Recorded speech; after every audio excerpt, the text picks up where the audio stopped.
Our landscape, never static, forever shifting, complex and intimidating, its challenges must be met head-on. Compliance has always been a complicated affair to regulate an ever-changing industry, but now there are a new set of players, tech companies, new business models, and new customers. And each one brings a whole new set of risks related to new business models, customers, and big data security.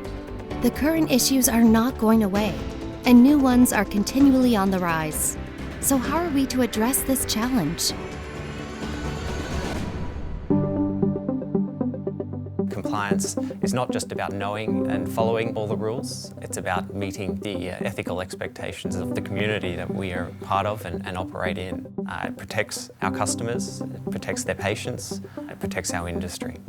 Compliance is everything. You can't replace integrity, and a failure in integrity can offset all the other good things that you do. The most important thing about compliance, the only thing worse than no business, is bad business. It sends such a positive message to the associates and to the employees around the world when you take it seriously. And let's face it, the tone needs to start at the top. When it comes to what compliance used to be like, I think the key challenge was that the level of understanding wasn't universal. Our codes and our work in this area began with developing codes of ethics that run between manufacturers, those who develop the medical technologies, and those who use the medical technologies in the field. The issues that were going on within industry was that there was a perception that we weren't meeting community expectations around what ethical interactions with healthcare professionals should look like. So you see trips to resort locations and lavish meals and things like that, which clearly are contrary to what the public expect of the healthcare industry. The key solution that was offered up for that were the establishment of these codes of ethical business practices, which represent the industry coming together and setting a common standard. I'm proud of the work that we've achieved together, first beginning with our codes of ethics, then harmonizing those codes of ethics on a global basis so that patients everywhere around the world have confidence that the medical devices prescribed for them or used for them are prescribed in their best interests.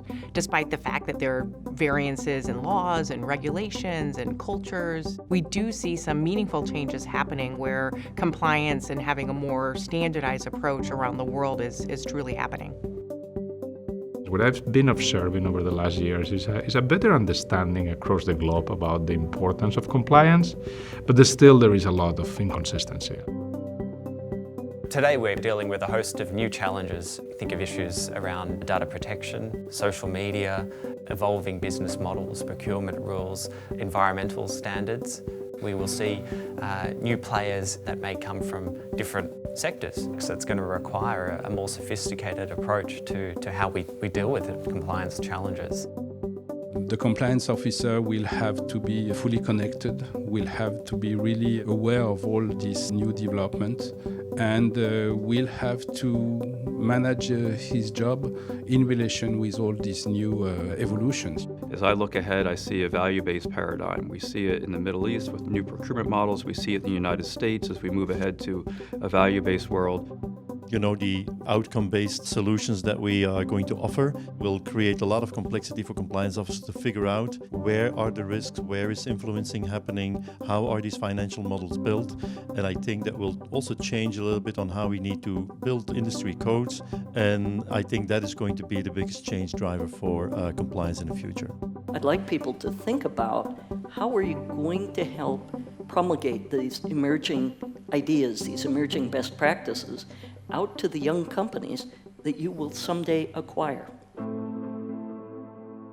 As the scope of compliance broadens, we're simply not going to be able to micromanage every risk. So we're going to have to find intelligent ways to really embed compliance into the fabric of our companies, to ensure that it's built in by design, and to really empower our colleagues in the business to make ethical decisions. We are just at the start. It's not the end. APEC plays a central role in driving high-standard ethical business practices and in convening key stakeholders across the region to tackle these intricate issues. While much has been achieved, there is still so much more to do. We hope you'll join us. Promoting a level playing field to benefit the industry and innovation for the benefit of our economies and for the sake of patients and their caregivers.